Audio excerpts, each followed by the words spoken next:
अस्सलाम वालेकुम नाजरीन, आप देख रहे हैं रियाज कश्मीरी यूट्यूब चैनल। आपसे इल्तमास के हमारी वीडियोस को शेयर करें और हमारे पेज को फॉलो करें। नाजरीन, पाकिस्तान की सरजमीन कश्मीरियों के लिए तंग कर दी गई है। आए रोज कश्मीरियों को जबरी लापता किया जाता है, उन्हें उठाया जाता है और फिर उनकी लाशें मिलती हैं। कभी संदूक बंद लाशें इनके वर्षा के पास पहुंचती हैं और कभी इनकी टुकड़े टुकड़े की हुई लाशों को बोरियों के अंदर बंद उनको उनके वर्षा के हवाले, उनके लवाकिन के पसमानदगान के हवाले किया जाता है। 2024 में सिर्फ रावलपिंडी इस्लामाबाद में तकरीबन 57 कश्मीरियों को कत्ल किया गया और उनमें से एक सिविल जज भी थे जो हाजिर सर्विस थे, उनको बैरिया टाउन के अंदर कत्ल किया जाता है। लेकिन खास बात यह है, अलमिया ये है, सितम ज़रीफी ये है कि उनमें से एक का भी आज तक ना तो कातिल पकड़ा गया और ना ही ये पता चल सका कि उनको किस जुर्म की पादाश में मारा गया। यूं तो सारी दुनिया के अंदर इस तरह के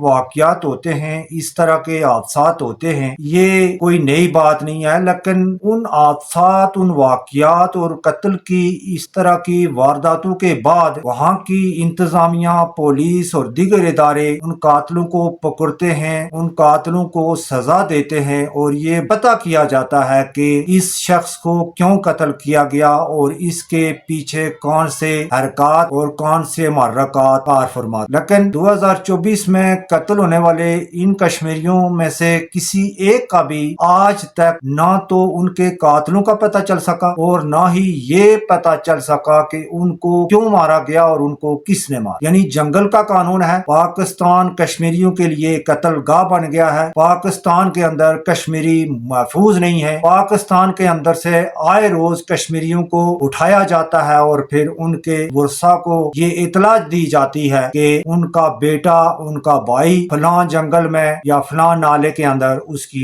डेड बॉडी पड़ी हुई। आज से कुछ रोज कबल टाई रावलाकोट से ताल्लुक रखने वाले हैदर मुमताज को उठाया जाता है, उनको अगवा किया जाता है और फिर उनकी लाश 5 रोज बाद रावल डैम से मिलती है। उनको किसने उठाया, उनको क्यों कत्ल किया गया, इसकी किसी के पास कोई जवाब नहीं है। कोई इसका जवाब देने के लिए तैयार भी नहीं है और कोई ये जरूरी भी नहीं समझता कि इसका जवाब दिया जाए। आज रात के 3 बजे जॉइंट अवामी एक्शन कमेटी कोर कमेटी के मेंबर, मारूफ मजामतकार और एक्शन कमेटी के मुतर्रक रहनुमा अंजुमन ताजरान पुंछ डिवीजन के सदर सरदार शबीर खान का जवान साल बेटा, उनको उठाया जाता है, उनको जबरी लापता किया जाता है और इस वक्त कोई इतला नहीं है कि वो कहाँ हैं, उनको क्यों उठाया गया है और वो किस जुर्म की पादाश में उनको अगवा किया गया है। आए रोज इस तरह के हादसात, इस तरह के वाकयात, इस तरह की वारदातें जो है वो कश्मीरियों को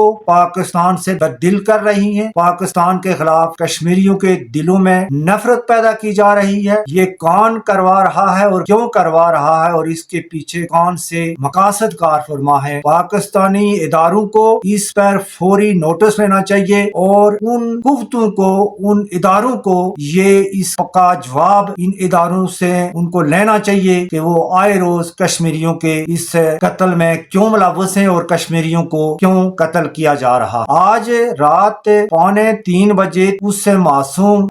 जवान साल लड़के को उठाया जाता है। अगर इन लोगों पर कोई जुर्म है, ये क्रिमिनल है या ये किसी ऐसी मनफी सरगर्मी के अंदर मुलव्वस हैं, तो यहाँ की अदालतें मौजूद हैं, यहाँ के इदारे मौजूद हैं, उनको वहाँ पेश किया जा सकता है। रात की तारीकी में उठाने का मतलब ये है, और रात की तारीकी में जबरी लापता करने का मतलब ये है कि ये जॉइंट अवामी एक्शन कमेटी की जो मकबूलियत है उससे ये खौफजदा हैं, उससे ये तंग आ चुके हैं और उसका जब ये मुकाबला नहीं कर सकते मैदान अमल में, तो ये इस तरह के ओछे हथकंडों पर उतर कर इस तरह की मजमूम और घटिया हरकत करके उन रहनुमाओं को अगर ये दबाव डालकर उनको राय रास्त पे लाना चाहते हैं कि वो अवामी हुकूक तहरीक से दस्तबरदार हो जाएं या इससे पीछे हट जाएं, तो ये इन इदारों की भूल है। कश्मीरियों ने ना तो ये तहरीक किसी के कहने पे शुरू की है और ना ही ये किसी से पूछ कर खत्म की जा सकती है। ये इंतहाई घटिया किस्म के हथकंडे हैं और आज त्राड़खल के अंदर अंजुमन ताजरान त्राड़खल समेत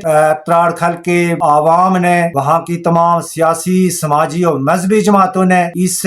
गुंडागर्दी के खिलाफ, इस بدماشی کے خلاف اور اس ریاستی جبر کے خلاف بھرپور احتجاج کیا ہے اور حکومت پاکستان کو، پاکستان کے اداروں کو، پاکستان کی ان قوتوں کو، ان خفیہ ہاتھوں کو یہ الٹیمیٹم دیا ہے، 24 گھنٹوں کا ٹائم دیا ہے کہ اس کے اندر اگر طلحہ شبیر کو رہا نہیں کیا جاتا، ان کو نہیں چھوڑا جاتا، تو پھر ان کو بازیاب نہیں کروایا جاتا، تو پھر جو حالات پیدا ہوں گے، پھر سب کچھ بند ہوگا، پھر جو حالات ہے وہ سری نگر کا منظر پیش کریں گے